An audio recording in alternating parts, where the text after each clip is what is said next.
Okay, everybody, thank you very much for tuning in. Thank you very much for your patience for this evening's post-match press conference. I know it's quite late on a Saturday night, of course, a lot to go through after the encounter. We are joined by the head coach of the Reggae Boys, Coach Heimir Hallgrimsson, and also another part of the coaching staff, former national player as well, Altamont Freddie Butler as well.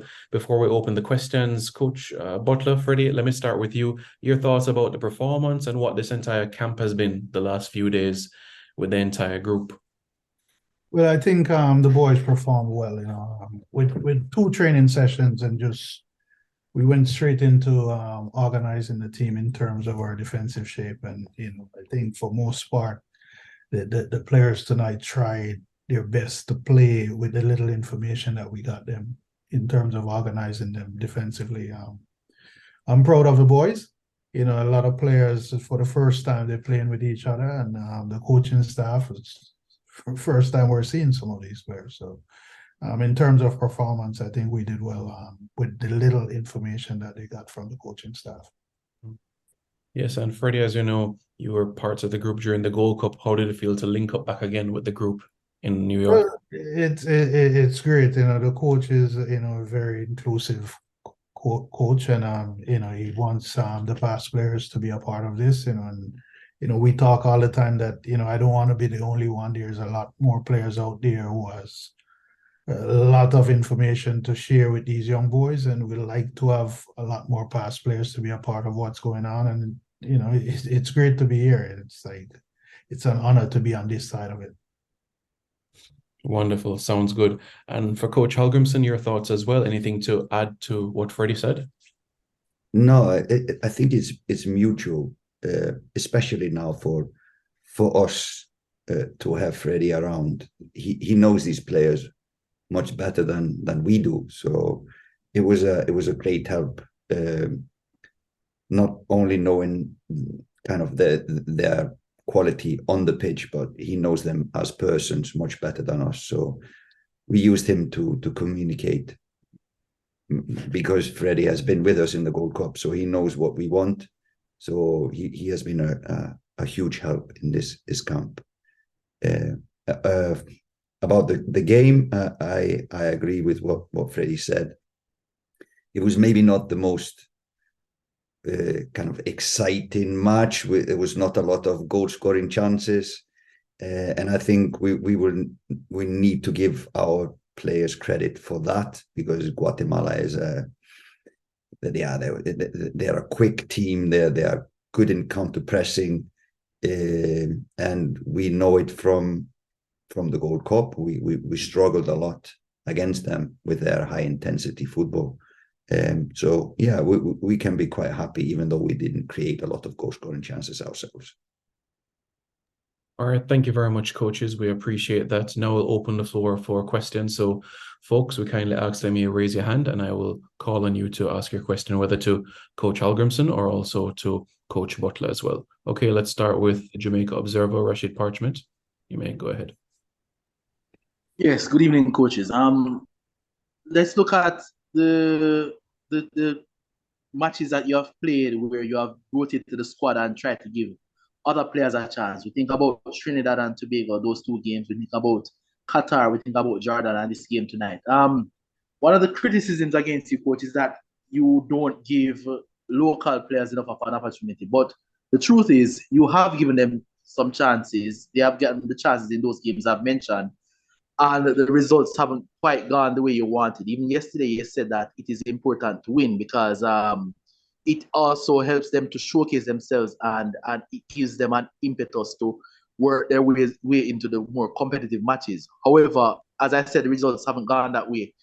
How difficult is it to balance what you try to do with the competitive games and those games where you give the players the chances, but it just doesn't go as you would have liked? Wow, it was a strange question. You started to talk about the local players, and I just don't see it this way. I think too many people are occupied or too much focused on where the players come from. For me, it's all Jamaicans.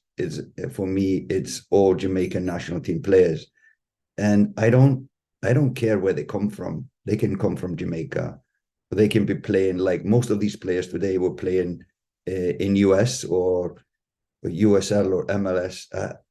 I don't look at it where they come from when we select the team. Of course, we have said January is where we focus on the domestic players.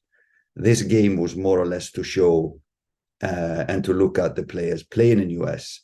So we prioritize. This game was also we want to spend as little money on this one. So it was the best thing was to pick players from close to this arena or in US, not to travel players from, for example, England or somewhere else. So we focused on from players from the US.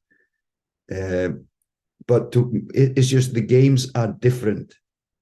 The games are different. Some games we use to look at players and give them a chance to show us what they can do. Other games, of course, and especially the international official matches are games that we want to focus on winning. So yeah, the balance is no problem if we plan it properly.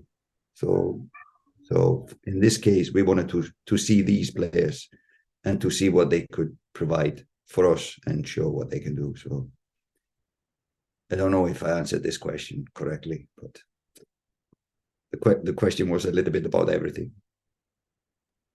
All right. Thank you very much, Rashid. Let's go to Lennox Aldred. Hi, Coach. How are you doing? Quick question. Those stoppage time substitutions, what can you kind of give me some clarity on that? I mean, what are you looking to see anything out of the players in that short time, or you'll probably give them another chance somewhere down the line again? Yeah, it was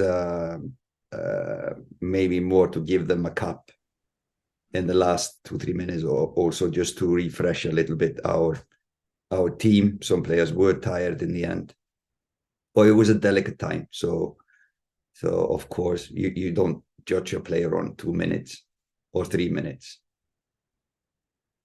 All right, thank you very much. Let's now go to Eddie Vision.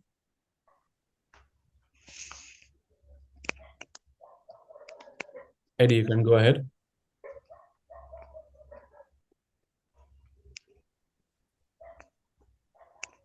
All right, somebody else can. Yes. Go ahead. Sorry about that. Can you hear me? Yes, go ahead, Eddie. Yeah. Congrats, coach, on getting a result. We noticed that you played 4 players from the switchback team. Considering it was a makeshift team overall, was it always a plan to play those 4 players, considering that they play together in the USL? No, not really. Not really. We wanted to see some players play, and we just couldn't give everyone a chance. Of course, it would have been ideal to give everyone at least a half a game, but you cannot do that. So we didn't use maybe all our substitutions, but we thought we wanted to have at least a control on the game and didn't want to rotate too much. But no, it was not the plan to play players from the switchbacks, no. Thank you very much, Eddie. Let's now go to Shaban Peart. Okay, good night, everyone. You hear me, Simon? Yeah, you can go ahead. I can hear you. Hi, coach. Good night, and congrats for the result tonight. I know this situation wasn't ideal, the game itself. However, I saw some positives in it. I saw a few players really stamped their class and would have said that, hey, I may have staked a claim to want to be in the first team. I just wanted to think, one player in particular, Bell. It's kind of ironic that he's similar to Omari as well. But for me, he played an awesome game. I just wanted to, what was your thoughts on his performance tonight? Yeah, I thought he played well. This is the first time we have him in our camp. I think this was his first national team call-up. And considering that, yeah, he did well. That was one position that we were in doubt if we should start with Rochester or start with him. So we decided before the game that they would get 45 minutes each. And that was kind of, didn't matter how they performed, because we were excited to see both of them. Maybe Freddie, if you would talk about him more, so I involve you in the talk. Yeah, for the 2 training sessions, both of them did well. So it was a tough decision, tough choice to see who would start the game. So we decided to start Bell, and like the coach said, we had decided before the start of the game that they will both have 45 minutes each. And even though Bell was playing a very good game, then we had to make a substitution. All right, let's go to Rashid again with your second question. Yeah, this question is for Freddie. As a former striker yourself, what kind of messages do you send to the strikers up front about their composure in front of goal, not lashing the shots and knowing when to pull the trigger? As a coach, what kind of messages do you send them? Funny, we did a bit of finishing yesterday, but goals are hard to come by, so we just have to be a little bit more composed around the box and just relax and just remember that the target never move, and then just try to put the ball in the net. All right, do we have any more questions within the chat? Please indicate. We can accommodate one more this evening. It's an early flight for the staff and also players as well tomorrow. Some en route back to the island, so we can accommodate one more question if we have. If not, then that will conclude. Yes, go ahead. We'll take one from Eddie. We'll take one more from Eddie Vision. Yes, coach. I know it's a little bit annoying, considering that we have a big Nation League game coming up against Canada. But was this game planned? Not by the coaching staff. No, it was a decision to play this game. That was taken from the federation more than from us a request. And so we have planned the year, and we want to spend January to focus on these players, the fringe players, the young players, the domestic players. So we want to, because it's kind of unfair as well when players are trying to prove a point that they should play in the national team, to only give them two trainings and one match. So you want to spend more time on the pitch and give them more playing time when you are looking at players and giving them a chance. So it was good. It was good to get to know them. There was some really good characters, good guys in general. So we know more about them. That is a good thing. But considering the importance of the Canadian matches, I think this was a focused distraction for us, the staff, the coaches, when we should be focusing fully on these two important Canada matches. So it was not our favorite to play this at this time. But then again, when we go again in January, we know a little bit more about these players. So in the end, it's a good thing that we did it. Even though I think always that we should, when we have important matches, we should put full focus on that one. All right. Thank you very much, Eddie. Thank you very much, everybody in the chat. We appreciate it. And thank you for your patience as well for this evening's post-match press conference.